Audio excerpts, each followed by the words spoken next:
प्यारे साथियों नमस्कार। मैं विश्व सेवा संघ राष्ट्रीय अध्यक्ष सुनील केसी आज अपने बागीचे में आपको प्रकृति के सानिध्य में कैसे रहा जाता है और उसका अनुभव कैसे लिया जाता है, उससे क्या क्या लाभ होते हैं, उस पर संवाद करेंगे।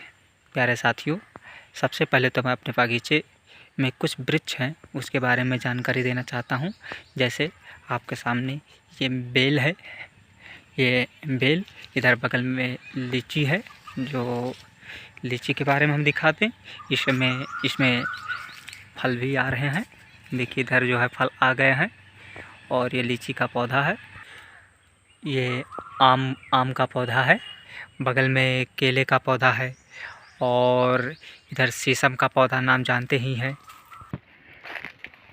ये काष्ठाच्छादन के रूप में पड़ा हुआ जो केले का ऊपरा का छिलका होता है वो पड़ा है।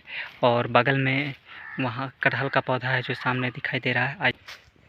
ये कटहल का पौधा है जो अभी छोटा छोटा फल आया है और इसको घिराई किया गया है क्योंकि नुकसान होता था जानवरों के द्वारा, इसी वजह से घिराई कर दिया गया है। इधर बगल में लिपस्टिक का पौधा है और सेमल है, सागवान है और ऐसे इस तरह के कुल मिला के भटवास है।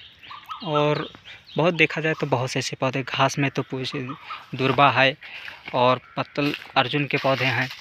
तो ये सब पौधे होते हैं, किसी भी बागीचे में नॉर्मली पाया जाता है। इसमें कोई आप भी आपके आसपास होगा। लेकिन जैसे ही हम प्रकृति के सानिध्य में जाते हैं तो मुझे एक शांति, या कोई भी जाए जो जिसको मानसिक बीमारी हो तो अगर जाए प्रकृति के सानिध्य में बैठे तो 1 घंटा आधा घंटा बाद उसे बहुत शांति मिलता है, क्योंकि वो शांत सो रहता ही है। ईश्वर ने प्रकृति को मानव से पहले भेजा है इस धरती पर। प्रकृति में एक ही वस्तु मानव को नहीं देखा जाता है, समस्त जीव जंतु, नदियाँ, पहाड़, आसमान जो भी हैं सबको देखा जाता है। तो इसमें आज का जो युग है वो भौतिकीकरण आ गया है, जगतीकरण आ गया है, जिसमें लोगों को प्रकृति से लगाव दूर कम कर दिया है और वहीं पर लोग भौतिकवादी सुखों के आगे नतमस्तक हो चुके हैं, जिसके कारण उनकी ज़िंदगी से रस चला गया है। जो रस पहले मिला करता था वो रस अब नहीं मिल रहा है। आज हमारा जो संबंध है वो धरती माता से, पेड़ पौधों से, जीव जंतुओं से और नदी, तालाब, पोखरे, पहाड़, आसमान, ये सबसे है। लेकिन जब इनके बारे में आप जानकारी लेंगे, इनके सानिध्य में जब आप जाएंगे, इनको अनुभव करेंगे, तब आपको शांति मिलता है। आपको बता दें, जब भी आपको कोई मानसिक तनाव हो, कोई घर का परेशानी हो, कुछ भी हो और आप डिप्रेशन में जाने के शिकार हो चुके हैं, तो उस समय आप कुछ मत कीजिए, किसी बागीचे में आप आइए, किसी पौधे को आप उसे देखते रहें और इस प्रकार देखते रहें कि जैसे आप है ही नहीं, केवल पौधा है और पौधे को आप देख रहे हैं। तो कुछ ही देर बाद देखेंगे आपको संतुष्टि महसूस होगा और उस संतुष्टि के बाद आपको लगेगा कि क्या शांति मिल रहा है। अगर पेड़ पौधे के सानिध्य में नहीं जा पाते हैं तो आप वहीं आकाश पे यानी आसमान पे, छत पे बैठ जाइए और आसमान को देखते रहें। अगर आसमान में नहीं तो किसी नदी, तालाब आसपास जाएं, वहाँ पर उनसे नदी और तालाब को देखते रहें, कैसे धाराएं उठती हैं, कैसे आ रही हैं, या फिर पेड़ पौधे के नीचे हैं तो कैसे पत्ते हिल रहे हैं, कैसे उसका हवा हमारे शरीर को स्पर्श कर रहा है। ये चीज़ अनुभव कीजिए, फीलिंग लाइए अपने अंदर। ऐसे आसमान के नीचे बैठेंगे तो वो कितना शांत है, कितना सफ़ेद दिख रहा है, कैसा है। तो इस तरह के जब आप आएंगे फिर आपको एक अच्छी तरीके का ऑक्सीजन मिलेगा। वहाँ आए तो गहरी सांस लेना शुरू कर दें। जैसे जितने ज़्यादा गहरी सांस आपके फेफड़े में जाएगा, ठीक उतना ही शांति आपको मिलेगा, आपके अंदर कार्य करने की क्षमता भी अधिक से अधिक मिलेगा। तो प्यारे साथियों, प्रकृति से लगाव रखिए, साथ में धरती माता से लगाव रखिए। धरती माता का लगाव, जैसे आपका यहाँ सामने मिट्टी है, आप देख ही रहे हैं ये मिट्टी है, तो धरती माता को केवल मिट्टी ना माने, यह अन्नपूर्णा है। अन्नपूर्णा का मतलब जो आपको अन्न देती है, आपके शरीर को बनाती है, आपके शरीर के भार को सहती है और आपके शरीर को हमेशा तंदुरुस्त बनाने के लिए हमेशा तत्पर रहती है। लेकिन आज का मानव इतना स्वार्थी हो चुका है कि धरती माता को दूषित कर दिया है कि धरती माता त्राहि त्राहिमाम हो रही है। आज शहरों में देखिए, शहरों के आसपास देखिए या फिर गांव के आसपास देखेंगे, आपको लगेगा कितना कूड़ा कचरा प्लास्टिक का हुआ, पन्नी हुआ, या फिर केमिकल जो निकलते हैं कंपनियों के द्वारा, रासायनिक पदार्थ, वो भी सब धरती में जाते हैं, समाहित होते हैं, जिसके कारण मिट्टी जो उष्ण बन चुकी है, मिट्टी की पैदावार क्षमता भी कम हो रही है केवल इन्हीं के कारणों से कुछ दूरी तक। साथ ही में मिट्टी इतना दूषित हो चुका है कि यहाँ कुछ ऐसे जगह है कि जहाँ पर बैठे ही नहीं जा सकते हैं, लेकिन कुछ ऐसे जगह इस धरती पर हैं कि जहाँ पर आप जाएंगे तो आपको सुख शांति मिलता है। धरती माता एक अन्नपूर्णा है।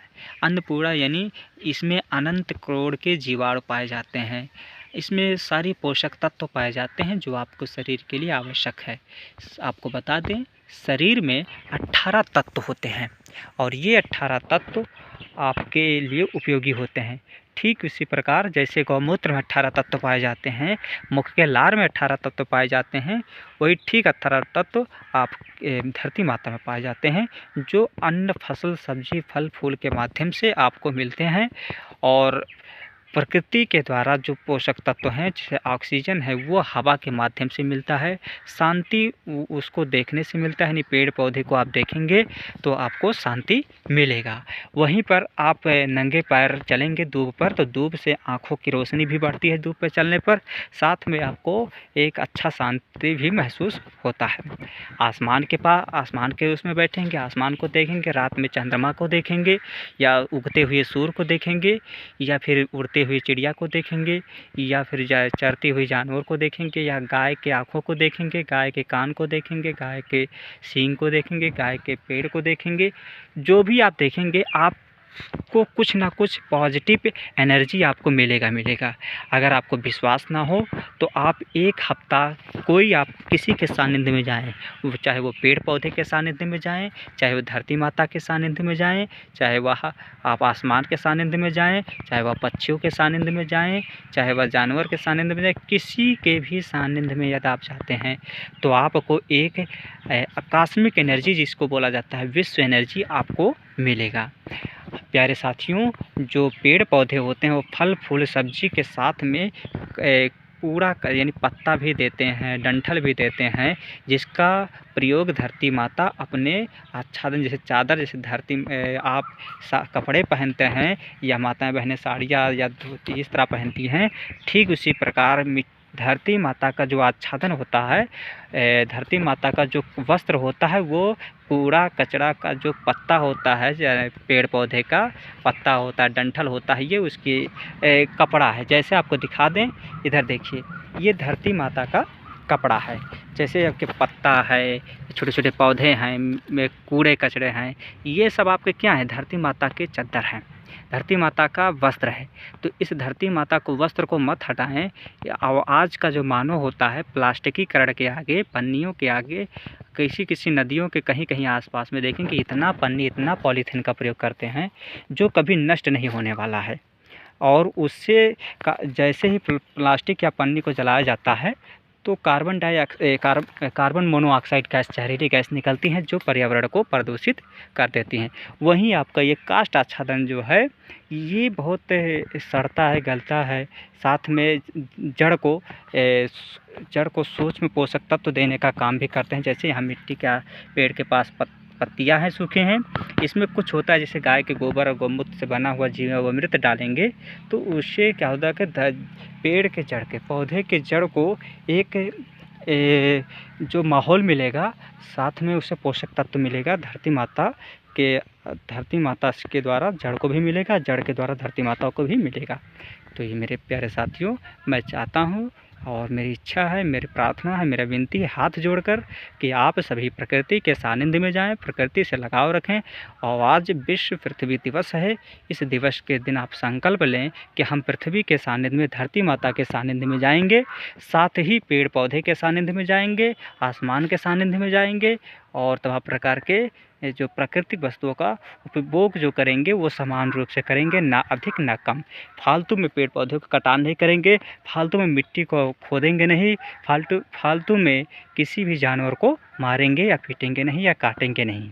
पर फालतू में पर्यावरण प्रदूषित भी नहीं करेंगे। जैसे आपका पॉलीथीन हुआ या जो कूड़ा कचरा हुआ, ये सब आपको आसमान में या धरती पर कहीं नहीं फेंकना है। प्यारे साथियों, आज के लिए इतना ही है। आपसे मैं विदा चाहता हूँ। बहुत बहुत धन्यवाद, आपने मेरे बातों को इतने अच्छे तरीके से सुना। मैं आपको बहुत बहुत धन्यवाद देता हूँ और आभारी भी हूँ। और मुझे आशा है कि आप ज़रूर एक बार पेड़ के सानिध्य में, पौधों के सानिध्य में, प्रकृति के सानिध्य में जाएंगे। नमस्कार।